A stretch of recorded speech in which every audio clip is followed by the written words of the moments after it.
புரிந்திருக்கும் அனைவரையும் எங்கள் பட்டிமன்ற குழுவின் சார்பாக வருக என வரவேற்பதில் பெருமகிழ்ச்சி அடைகிறோம். மேலும் இப்பட்டிமன்ற நிகழ்ச்சியில் நாங்கள் பங்கேற்பதில் பெருமிதம் கொள்கிறோம். முதல்ல இன்னைக்கு நம்ம பார்க்க போற பட்டிமன்றத்தோட தலைப்பு என்னன்னா, மாணவர்களோட கல்வி வளர்ச்சிக்கு பெரிதும் துணை புரிவது புத்தகமா தொலைபேசியா? அதை பத்தி தான் நம்ம இப்போ பார்க்க போறோம். மாணவர்கள் என்றாலே அறிவு துணிவு ஆகிய இரண்டின் கலவைன்னு சொல்லலாம். அறிமுகத்திற்கு அடித்தளமிடும் பருவமும் இதுதான். எனவே தான் இந்த பட்டிமன்ற தலைப்பு கல்வியை மைய புள்ளியாக வைத்து சொல்கிறது. மாணவர்களை பார்த்து கனவு காணுங்கள் என்று கூறினார் அப்துல் கலாம் ஐயா. உறக்கத்தில் வருவதென்று கனவு, நம்மை உறங்க விடாமல் செய்வதுதான் கனவு என்றார். அறிவியல் யுகத்தை தாங்கிட்டு இருக்க தூண்களாக இருக்கிற மாணவர்களின் கல்விக்கு பெரிதும் துணை புரிவது புத்தகமா தொலைபேசியா? இந்த கேள்விக்கு விடை தேட முனைகிறது இந்த சிந்தனை பட்டிமன்றம். முதலில் தொலைபேசி என்று இந்த அணியிலிருந்து சந்திரேஸ்வரன் அவர்களை பேச அழைக்கிறேன். உங்கள் அனைவருக்கும் என் பணிவான வணக்கம்.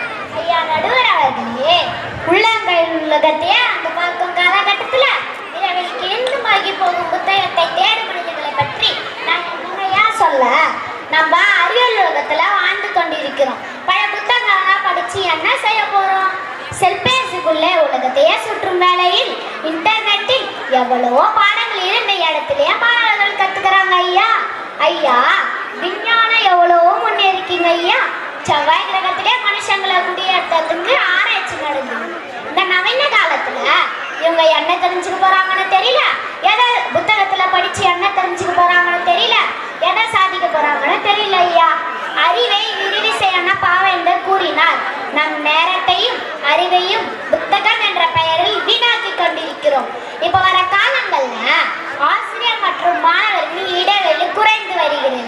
கிளாஸ் ரூம்ல டீச்சர்ஸ் கிட்ட பாட சம்பந்தமான டவுட் கேட்க ஷையா ஃபீல் பண்ற மாணவர்கள்லாம் வீட்டுக்கு போனோடனையும் கூகுளை தேடி கத்துக்கிறாங்க ஐயா. கொரோனா காலகட்டத்தில் பாட வகுப்பு எப்படிங்கய்யா நடந்தது? தொலைபேசி ஐயா நடந்தது. எனவே மாணவர்களின் அறிவு சார்ந்த தேடலுக்கு தொலைபேசி அவசியமே என்று என் உரையை முடிக்கின்றேன். அருமையா பேசுறீங்க சந்திரேஸ்வரியன். உங்க விவாதம் அருமையா இருந்தது. வாங்க லிவிங் டைட்டன்ஸ், எப்படி பதில் சொல்ல போறீங்க? வாங்க ஐயா வாங்க, எப்படி சமாளிக்க போறீங்க? அவையரை வணங்கி என் உரையை துவங்குகிறேன். மாணவர்களின் கல்விக்கு பெரிதும் துணை புரிவது புத்தகமே என்று பேச வந்துள்ளேன். ஐயா நடுவர் அவர்களே, புத்தகத்தில் படிப்பது மாணவர்களின் மூளையை மங்க வைப்பதற்கில்லை, மாணவர்களின் உடல் நலத்தையும் உள்ளுறுப்புகளையும் பாதுகாப்பதற்காகவே. அது மட்டுமா, ஒழுக்கங்களையும் கற்றுக்கொள்ள மாணவர்களுக்கு புத்தகம் தேவைப்படுகிறது. எதிரணியில் சந்திரேஸ்வரன் பேசுறாரு, விரைவில் கிழிந்து மக்கி போகும் புத்தகம் என்று. அந்த புத்தகத்தில் இருந்து படித்து நம் சட்டமேதை அம்பேத்கர் வாழ்வில் உயரவில்லையா? அது மட்டுமா, அப்துல் கலாம் ஐயா உலகத்தையே திரும்பி பார்க்கத்தான் வைக்கவில்லையா? எங்கள் புத்தகம் எந்த விதத்திலும் மற்றவர்களின் உணவுகளில் விளையாடவும் இல்லை, இயற்கையை சிதைக்கவும் இல்லை. எதிரணி தலைவர் சொல்றாரு, கொரோனா காலகட்டத்தில் பாட வகுப்பு மொபைல் போனில் தான் நடந்தது என்று. அது உண்மைதான், நான் இல்லைன்னு சொல்ல. ஆனால் கொரோனாவுக்கு முன் மாணவர்களின் வாழ்க்கை முறை எப்படி இருந்தது தெரியுமா? வெளியே போய் ஓடி ஆடி விளையாடினாங்க. ஐயா நடுவர் அவர்களே, பாரதியார் பாடியிருக்கிறார், ஓடி விளையாடு பாப்பா, நீ ஓய்ந்திருக்கலாகாது பாப்பா என்று. இப்ப இருக்க மாணவர்கள் வெளியே போய் ஓடி ஆடியா விளையாடுறாங்க. எல்லாம் செல்போன்ல ஃப்ரீ ஃபயர் பப்ஜின்னு கேம் விளையாட்டுருக்காங்க ஐயா. காலையில உந்தவுடன் படிப்பு, பின்பு கண்ணுக்கு கொடுக்கும் நல்ல பாட்டு. இப்ப இருக்க பிள்ளைங்கெல்லாம் காலையில இருந்து பல்ல தேய்க்குதுங்களோ இல்லையோ செல்ல தேய்ச்சிக்கிட்டு இருக்குங்க ஐயா. அது என்னமோ உண்மைதான்ப்பா. இப்ப இருக்கிற பிள்ளைங்கலாம் காலையில எழுந்து செல்ல தான் தேய்ச்சிட்டு இருக்குங்க. கொரோனாவுக்கு பின் மாணவர்களின் நிலை முற்றிலும் மாறிவிட்டது என்பது உண்மை. எனவே புத்தக படிப்பு தான் சிறந்தது என்று கூறுவேன். தொலைபேசி மாணவர்களின் மூளையை மங்கச் செய்கிறது, அதோடு ஒழுக்கத்தையும் சீர்குலைக்கிறது. ஐயா நடுவர் அவர்களே, தொலைபேசியில பூக்கின்ற ரோஜா மணக்குமா? மணக்காதையா. தொலைபேசியில் பார்க்கும் மற்ற கொண்டு சுயிக்குமா? அதுவும் சுயிக்காது. மாறாக நமது மூளையை மங்கச் செய்யும் குப்பை தொட்டி தான் இந்த தொலைபேசி. அதனால் புத்தகத்தில் படித்தால் மூளையும் ஆரோக்கியமாக வேலை செய்யும், எண்ணத்திலும் சிதறல் ஏற்படாது. எனவே நடுவர்களே, புத்தகம் தான் மாணவர்களின் கல்விக்கு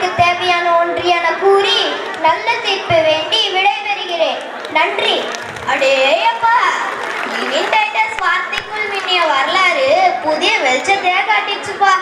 வாங்க பூஜாஸ்ரீ, என்ன பண்ண போறீங்க? பேசதான் போறீங்களா இல்ல பட்டிமன்றத்தை முடிச்சுட்டு தீர்ப்பு சொல்லவா?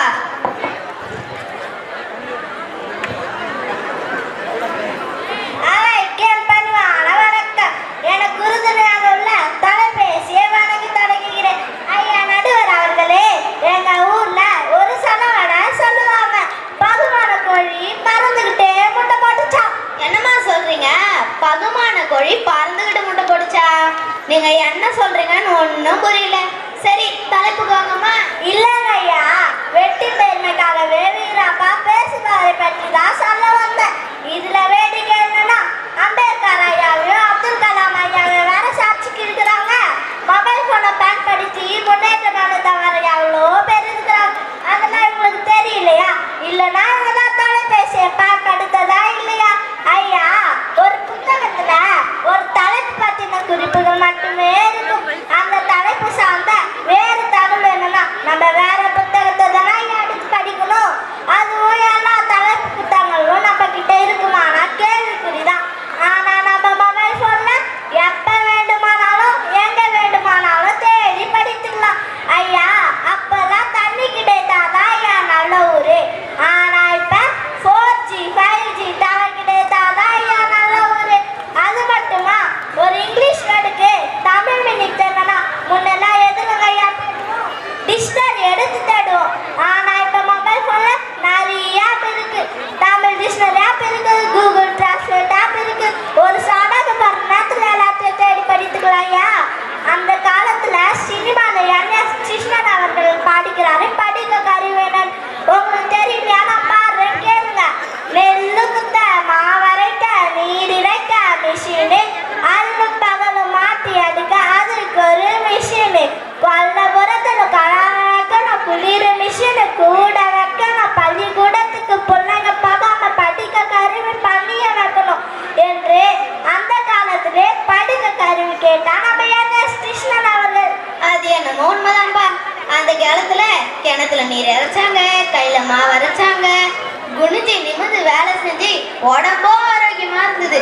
ஆனா இப்ப எல்லாத்துக்கும் ஒரு மிஷின் வந்துச்சு, ஆரோக்கியமே கெட்டு போச்சு. இதுல என்னன்னா நீங்க படிக்க கூட கருவி கேக்குறீங்க, என்னம்மா? சரி, தலைப்புக்கு வாங்கம்மா. எதிரணி தலைவர் லிமிடெட் சொல்றாரு, தொலைபேசி இலக்கையை சிதைக்குதுன்றாரு, மூளையை கல்விமனாக்குதுன்றாரு. அது அப்படி இல்லைங்க ஐயா. நாங்க நவீனமயமான அறிவியல் உலகிற்கு செல்கிறோம். இன்றைய காலகட்டத்தில் மாணவர்களின் கல்விக்கு தொலைபேசி தேவையே என்று கூறி எனது உரையை முடிக்கிறேன். கிடைச்ச வாய்ப்பை சரியா பயன்படுத்தினாங்க பூஜாஸ்ரீ. உங்கள் நாவன்மைக்கு என் வாழ்த்துக்கள். இப்போ இந்த அணி கொஞ்சம் சோர்ந்து போன மாதிரி தெரியுது. வாங்க லோஷ்னி, உங்க அணியை எப்படி ஊக்கப்படுத்துறீங்கன்னு பார்ப்போம். அவைக்கு என் பணிவான வணக்கத்தை கனிவோடு தெரிவித்துக் கொள்கிறேன். ஐயா நடுவர் அவர்களே, தொலைபேசிய தலையில எடுத்துக்கினா ஆடுறாங்க சகோதரி பூஜா. ஏதோ நாங்களாம் தொலைபேசிக்கு பகையை போல. தொலைபேசி எதுக்கு கண்டுபிடிச்சாங்க? பேசுறதுக்கு தானே கண்டுபிடிச்சாங்க. ஆனா பல மனவளம் தொலைபேசியில முழுகி யார்கிட்டயும் பேசாம ஊமை மாதிரி ஆயிட்டாங்க. செல்போன்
அமைதியா வச்சிருக்கு.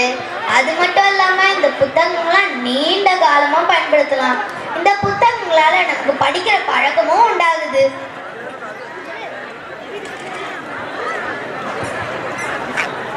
நாங்க இப்படி சொல்றீங்க. எங்க தொலைபேசி கடல் மாதிரி. கடல்ல எவ்வளோ வளங்கள் இருக்கு. நம்மளுக்கு தேவையான வளங்களை தானே எடுத்துக்கிறோம். அதே மாதிரி நம்ம மொபைல் போனை மாணவர்களின் கல்வி வளர்ச்சிக்கு படிக்கிறதுக்கு கொண்டு எடுத்துக்கிறோம். எனவே மொபைல் போன் தான் சிறந்தது என்று நீங்க தீர்ப்பு வழங்கணும். இருங்கம்மா, அதுக்காக நான் தொலைபேசி விட்டு கொடுக்கலையம்மா. ஒரு தொலைபேசியில நூற்றுக்கணக்கான மின்னூல்களின் தகவல்களையும் சேகரிக்க முடியும். அது மட்டுமா, நேரங்காலம் பார்க்காம எப்ப வேணும்னாலும் படிக்கலாம். வேறு வேறு தகவல்களையும் உடனே பெற முடியும்.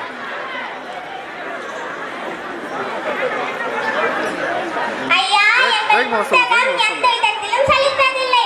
அதற்குள் பழமொழி ஓல்ட் இஸ் கோல்ட். பழமையிலிருந்து தான் புதுமையை பிறக்கும். புத்தகம் தான் சிறந்த அறிஞர்களை உருவாக்கும்.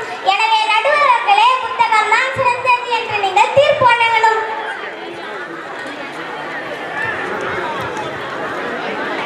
இல்லை, எங்கள் தொலைபேசி தான் சிறந்தது.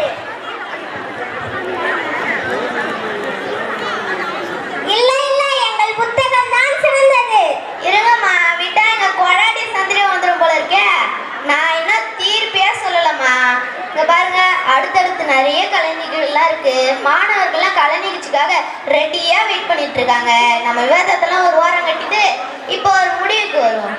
இந்த நவீன காலத்துல நமக்கு எல்லாமே நூடுல்ஸ் மாதிரி உடனே தேவைப்படுது. அதுக்கு இந்த தொலைபேசி தான் மிகவும் உதவி செய்யும். அதுக்காக நம்ம நூடுல்ஸ் மட்டுமே சாப்பிட முடியுமா? சொல்லுங்க பாப்போம். நம்ம பாரம்பரியமா சாப்பிட்ற சாதம், ரசம், கூட்டு, பொரி, மோர், ஊறுகாய்க்கு நேகமா இந்த நூடுல்ஸ். சொல்லுங்க பாப்போம். ஒரு தலைப்புக்கு ஒரு புத்தகம் எடுத்து படிச்சாலும் அதோட சுவாரஸ்யமே வேறுதாங்க. நமக்கு நூடுல்ஸ் தான் பிடிக்கும். அதுக்காக இட்லி சாம்பார் விட்டு கொடுக்க முடியுமா? சொல்லுங்க பாப்போம்.